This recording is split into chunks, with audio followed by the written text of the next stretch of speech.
Muito bem-vindos a mais um vídeo aqui no canal SPFC TV Léo Jesus. Hoje um vídeo diferente, mas talvez o mais importante da história deste canal. Acredito que todo São Paulino precisa ver esse vídeo e conto que você compartilhe porque é importante para o futuro do São Paulo.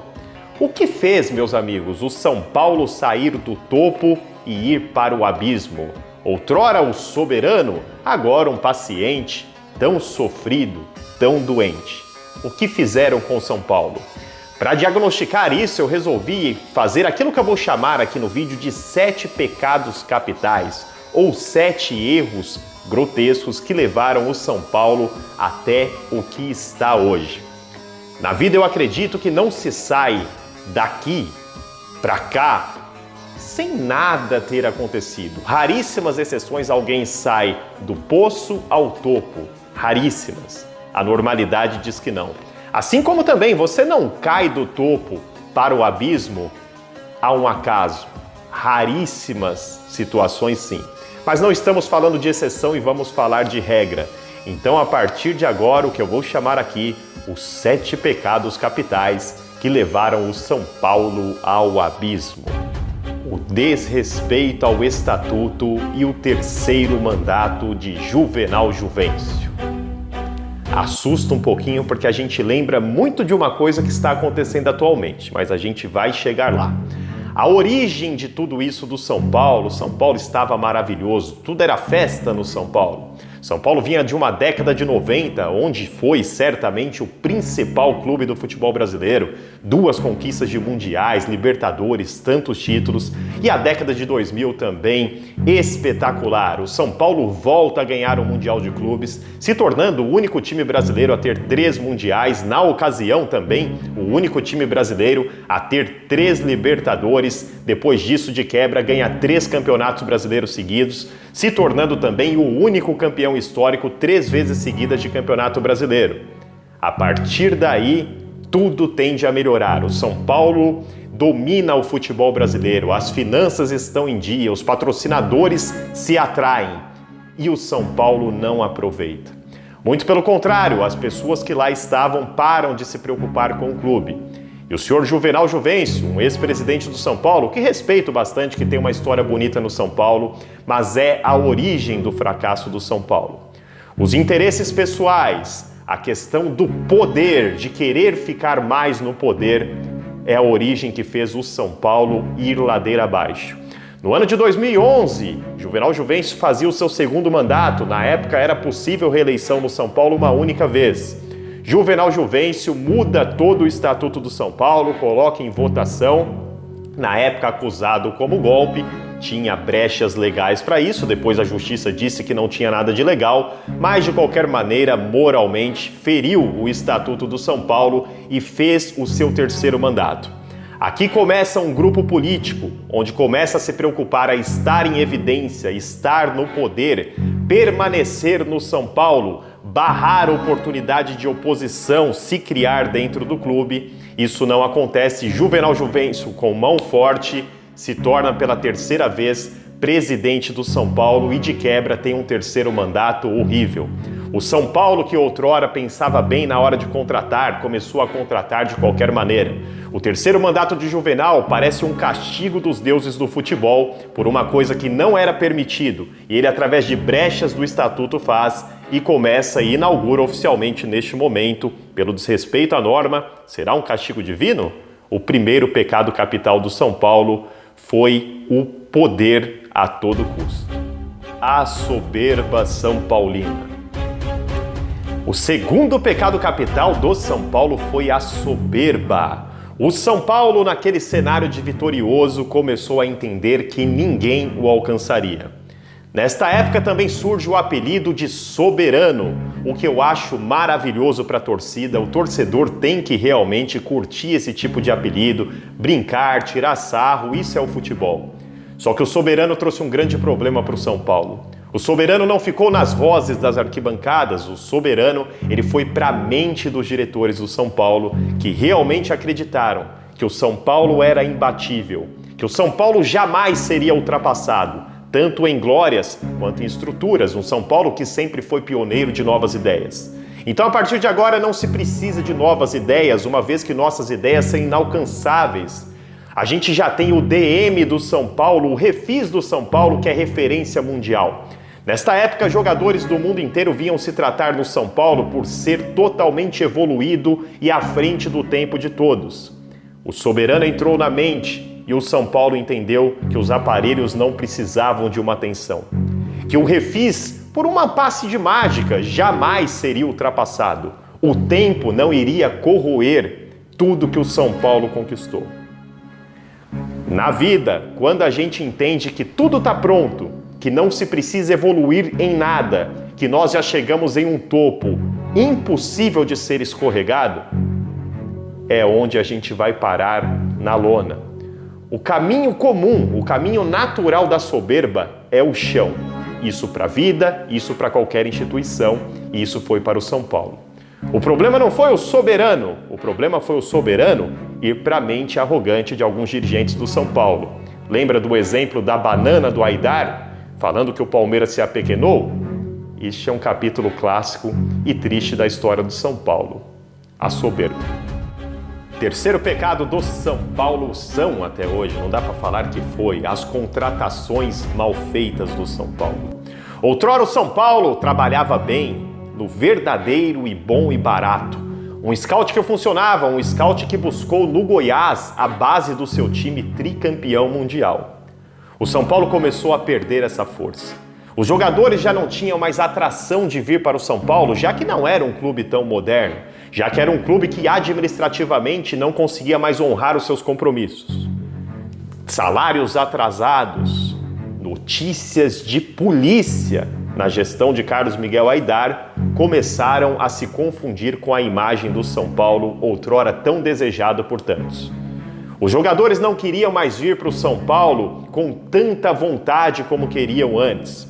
O São Paulo começa a se desesperar nas contratações. A diretoria, que antes analisava bem contratações, começou a fazer contratações pelo que as arquibancadas perdiam. Eu vou dar o exemplo da contratação, por exemplo, de Cicinho quando volta para o São Paulo, de Lugano em final de carreira. Contratação do Lugano, essa que eu confesso, que gritei nas arquibancadas também. Administradores, eles não podem tomar decisões pautadas em calor, pautadas em gritos de arquibancada, pautadas em populismo. O São Paulo começou a fazer isso e contratações erradas. O São Paulo começa a contratar veteranos em final de carreira, que não conseguiam mais render absolutamente nada em campo. E entre outros jogadores que empresários ofereciam, talvez com interesse de um ou outro dirigente, não sei, são suposições. Mas o São Paulo começou a pagar caro em bijuteria, em produto que estava já se corroendo. E para isso, teve que começar a vender as suas joias da base. Cotia, que era a ideia inicial e poderia vir a ser uma grande mina de ouro para o São Paulo. É verdade que durante esse período, Cotia ajudou muito o São Paulo. De lá para cá, o Cotia já rendeu mais de R$1 bilhão em contratações para o tricolor. Cotia, infelizmente, foi invadido por empresários, os quais hoje o São Paulo é refém. E o São Paulo, por todos esses erros de contratação, por exemplo, o Daniel Alves, ganhando R$1,5 milhão, um jogador em final de carreira que era lateral direito, para ganhar R$1,5 milhão para mudar de posição, se aventurar. O clube aceitou isso. O clube se apequenou.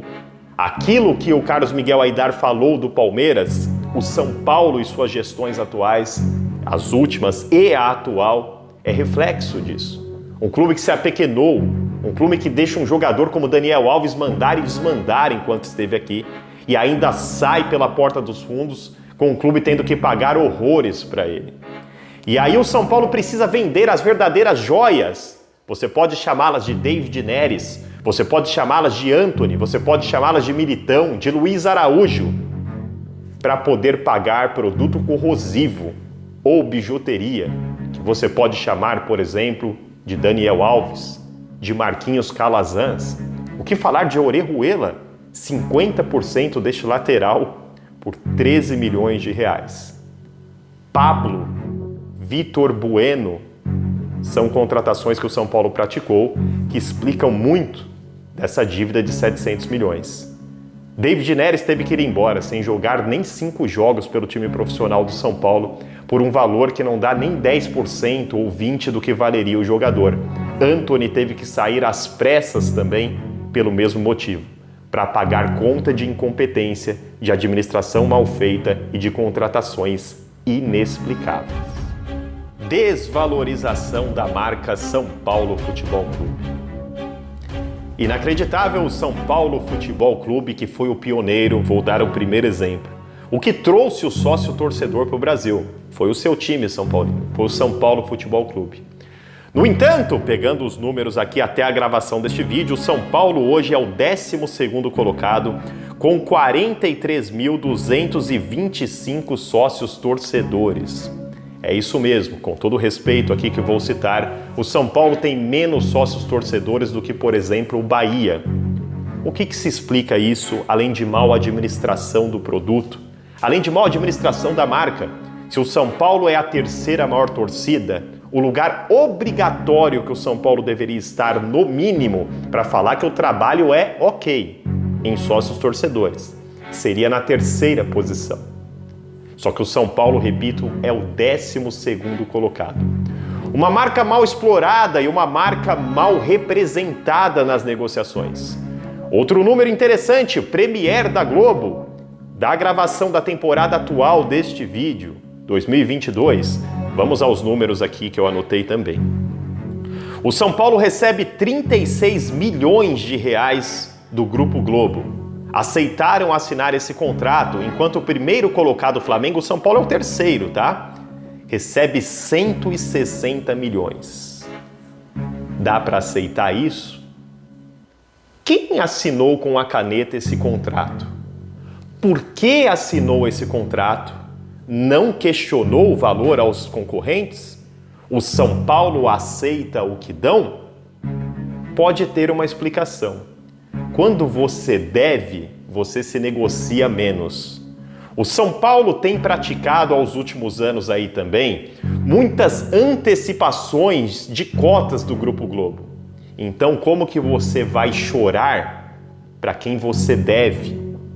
Simplesmente a resposta seria um não. E um clube mal administrado, com uma marca que está em ruínas, uma pena, a principal camisa do futebol brasileiro, como que você vai questionar isso?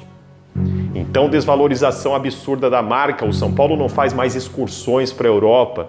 O São Paulo não tem mais intercâmbio com clubes do exterior. Anos 90 era muito comum. São Paulo fez parceria com Boca Juniors. São Paulo viajava muito para visitar os times da Espanha.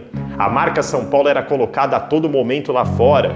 Desenhos super campeões dos anos 90. O São Paulo, em uma parceria, o Oliver Tsubasa, principal jogador do desenho, para o Japão e para o mundo inteiro que apareceu esse desenho, ele veio jogar no Brasil, no São Paulo. A marca São Paulo era tratada com muito carinho, agora a marca São Paulo é jogada no lixo. Eis mais um pecado capital. E o 5º pecado capital é a troca desenfreada de treinadores no São Paulo Futebol Clube. No período do fracasso que a gente está citando, o São Paulo já trocou de treinadores por mais de 20 vezes. Eles são todos santos? Evidente que não. Mas será que nenhum dos treinadores servia para o São Paulo? Será que o problema foi sempre treinador? No meio nós tivemos o campeão mundial, tricampeão mundial, Paulo Autuori. O próprio Muricy esteve também em uma passagem nessa volta dele. Foi o que fez ainda melhor trabalho, mas também foi demitido. Tivemos treinadores como Cuca, campeão da Libertadores por outro clube, campeão brasileiro, campeão de Copa do Brasil. Edgardo Bauza, bicampeão da Libertadores. Tudo bem que esse quis sair, mas também já estava bem perto de cair, para quem lembra da situação. O São Paulo tem sido uma máquina de fritar treinadores, porque nós temos uma diretoria, tivemos diretorias e para mim ainda temos, que passam a mão na cabeça de jogadores que já têm um histórico recente de derrubar treinadores. Alguém acha que Crespo, lordíssimo, educado Crespo, não foi derrubado pelo grupo? Vocês acham que Fernando Diniz, após a treta do Perninha e Mascaradinho, não foi derrubado? Lembra do Aguirre e a turminha que envolvia e derrubaram Aguirre, entregando títulos do São Paulo? Não saber escolher o comando e não seguir com comandos que deveria seguir e retirar os paneleiros e os jogadores, a troca desenfreada de treinador para jogar para a torcida do não tenho nada a ver com isso como diretor, também é um dos capitais pecados do São Paulo. E o sexto pecado capital é a falta de oposição no São Paulo. Quando você tem um mesmo grupo político que está falhando e você não tem um combatedor desse grupo, esse grupo não vai parar de falhar. Ele não vai precisar nem melhorar para continuar no poder, porque só tem ele mesmo. O São Paulo é um grande teatro, meus amigos. O São Paulo não tem oposição. Você pega a última eleição, nós tivemos Júlio Casares. Você, Júlio Casares, que é o candidato do Leco. Você foi o candidato do Leco, da situação. Você vive escondendo o Leco atrás da parede, mas você é do grupo político. Sempre votou no Leco, sempre esteve com o Leco e foi o candidato do Leco. Contra a oposição, formada por Roberto Natel. Sabe quem foi Roberto Natel? O vice-presidente do Leco, o pior presidente da história do São Paulo Futebol Clube. Candidato do Leco contra vice do Leco. Você acreditou nessa eleição? Você tem alguma dúvida que a oposição só colocou um candidato que já sabia que seria derrotado? E muitos que lá estavam do outro lado votaram recentemente a favor da mudança estatutária do mesmo Júlio Casares. A falta de oposição não incomoda a situação e acomoda a situação. Mais um pecado capital do tricolor. A persistência nos erros. Este é o último e mais assustador diagnóstico do São Paulo dos pecados capitais que separamos. Porque se você continuar tomando o mesmo remédio que está te matando, você vai morrer. E o São Paulo insiste em tomar remédios que não curam a doença dele. Lembra da origem que nós falamos? Lá no comecinho, o terceiro mandato de Juvenal, o drible no estatuto. O São Paulo em 2022 faz a mesma prática. É legal porque tem brechas no estatuto, mas será que é moral o que o São Paulo fez? Mais do que ser legal ou moral, você viu o que acarretou o terceiro mandato do Juvenal por descumprir um estatuto? Praticar a mesma coisa que levou o São Paulo para o buraco, iria tirar o São Paulo do buraco? O São Paulo persiste em contratações de empresários. O São Paulo persiste em contratações como a do Nicão e faz 3 anos de contrato com salário próximo de 700 mil. Porque tem interesses envolvidos, inexplicavelmente. O São Paulo não aprendeu com nada. O São Paulo continua trocando treinador atrás de treinador, continua vendendo garotos da base cedo, continua contratando veteranos. Recentemente tivemos o Hernanes, que infelizmente acabou sendo um fracasso. O São Paulo simplesmente entende que a resolução dos seus problemas é repetir o que causou os problemas. E aí fica muito difícil o futuro do São Paulo. Mas quer saber? O que a gente pode fazer, a gente tem que fazer. Temos que cobrar um São Paulo melhor. A gente não pode normalizar o São Paulo como está, meu povo. O São Paulo é muito mais do que isso. Vamos salvar o São Paulo. Vamos estar juntos pelo São Paulo de verdade. Não esse chavão que a gente escuta, esse chavão político de Juntos pelo São Paulo, que na verdade é o mais do mesmo. O São Paulo precisa de mudanças, o São Paulo grita socorro e o São Paulo conta muito com você, torcedor do São Paulo. Você tem todo o direito de ficar desanimado, mas desistir do São Paulo não pode ser opção para nós. Com esse som aumentando agora um pouco aí, dessa música tenebrosa, essa é a realidade do São Paulo. Precisa ser perpétua? Vamos batalhar para que não. Um abraço.